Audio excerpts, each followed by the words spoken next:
After years of teaching Persian online, I've noticed something. People don't struggle with Persian because Persian is difficult. They struggle because nobody tells them what exactly matters. They study, but they might be studying the wrong things. So it's a method problem, not a memory problem, and not a language problem. And today I'm going to be telling you the three things I'd focus on most if I had to start a language from zero. And it's not only limited to Persian, you can apply these to many other languages as well. And if you're feeling overwhelmed by Persian right now, this video is going to be saving you months of frustration. Hi, my name is Hossein. I've learned multiple languages on my own, and I've been helping people learn and speak Persian for nearly a decade. That's my native language. And that's enough chit chat. Let's get to the video. Here's the first point, and it's a mistake, which is trying to learn everything. Beginners often think, I need to learn everything. I need to learn all the different sides of the language. But that is unnecessarily overwhelming. I mean, there are words in your own native language that you don't know. I'm sure about that. That's the same case with me and many other people that I've asked. You don't know the whole dictionary. You don't know all the grammar rules. You don't know every single side of the language. And that's okay. What you actually need is forward momentum. When a beginner learns 500 random words, they still can't have a conversation. But when a beginner learns patterns like I want, I like, I need, where is, how much is, they can suddenly do things. They can say these to their friends. They can say these to a clerk. And that action creates a lot of motivation, confidence, and forward momentum. And that's what you're looking for. So doing things creates confidence.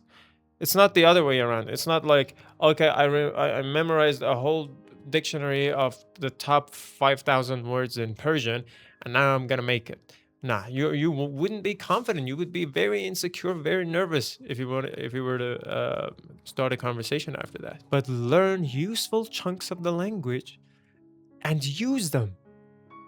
And slowly that confidence grows. That course correction happens. We'll get to those in a minute. The second mistake, which many people struggle with, is translating in their heads. And they often ask me, like, how do I get rid of this? I don't want to translate in my head. It takes time. Firstly, this is huge. But don't worry about it because this is normal in the initial stages of learning a language. Take it easy on yourself. So let's say somebody asks you a question in Persian. Your brain does this. From Persian, it translates into English, and from English, it creates a response, and then you translate that response back into Persian, and then you speak. This creates a lot of exhaustion and delay. Here's what to do instead. Listen to authentic Persian content, even if you don't understand 100% of them, even if you understand 10% of them. When you catch some words, when you hear the tones and the ups and downs of the language, that helps. But also speak Persian. This one is huge. This one is even more powerful. At least to me, it's been that way. Speak Persian. Narrate your life. Talk to yourself out loud. It might sound a bit funny, but yeah, you should do it. Or talk to a language tutor, like someone. I don't know, like talk in imperfect Persian. You don't need to speak perfectly. Just broken Persian is enough. Then you slowly build up on that. Don't worry. Don't worry about making a fool of yourself because I did that hundreds of times before learning the languages that I have learned. Let's say you're on a call with a friendly tutor and you manage to say some simple things like this. I want coffee. I'm tired. I'm going home. This is interesting. The weather is bad. Will it sound basic and messy? Yeah, but that's good because that's how fluency begins. That is how everybody learns languages. There is no perfection. Languages are messy. And with repetition and subtle course correction, you're gonna make it. There's this analogy that I always make with my friends and my students. I say, well, you're 5'9" right now, but before this, you used to be 5'8", 5'7". You were even 3 foot something at some point. So you have to go through these layers before you become a fluent speaker. Let's say fluency is 5'9", and then zero is basically when you're born, right? So you have to slowly build up on your skill. You can't learn 10,000 words and then suddenly speak Persian. Of course, that doesn't work. So take it easy on yourself and use your broken Persian as much as you can. That's amazing. And with that exposure, with that uh, interaction and engagement with the language, be it by listening or speaking, you slowly feel that translation in your head fading away because your brain notices patterns, notices repeated patterns, and it's like, okay, I get that, I understand that. Then and it becomes faster and faster every single time. And this one goes hand in hand with the third mistake people make: waiting too long to use the language. This is the biggest trap. People think, once I learn Persian, I will speak it. But speaking is how you learn the language. It is not the reward you get afterwards. So from day one, start making tiny sentences, even awkward sentences, messy sentences, wrong sentences, even.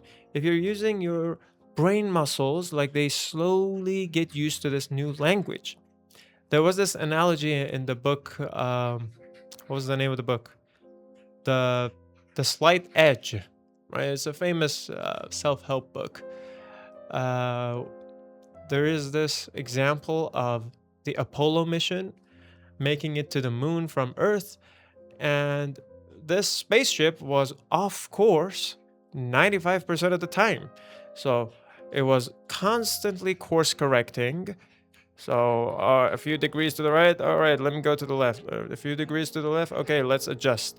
And so and such, by being off course 95% of the time, it still made it from the Earth to the moon. But apparently it's just a myth and it's not really the case, but it helps you with the mindset, right? So don't worry about making mistakes. Say that Persian sentence that's in your head and have your friend, your partner, your tutor correct you. And so you are just course correcting and making it to the moon, right? So here's a wrap up. Listen and speak Persian every day. Learn patterns, not isolated words. I'm not saying learning isolated words is bad, by the way. It's not bad. It's just more efficient to do this at the initial stages of learning languages. And start speaking immediately, even badly. So keep it simple, stay consistent, and focus on progress, not perfection. Start using the words you already know. You'll be surprised how much progress you can make by using these words that you already have. If you enjoyed this video, subscribe, and if you want to learn Persian with me personally through one-on-one lessons or joining our community with our weekly meetings, Q&As, courses, and all sorts of goodies, all the links are below.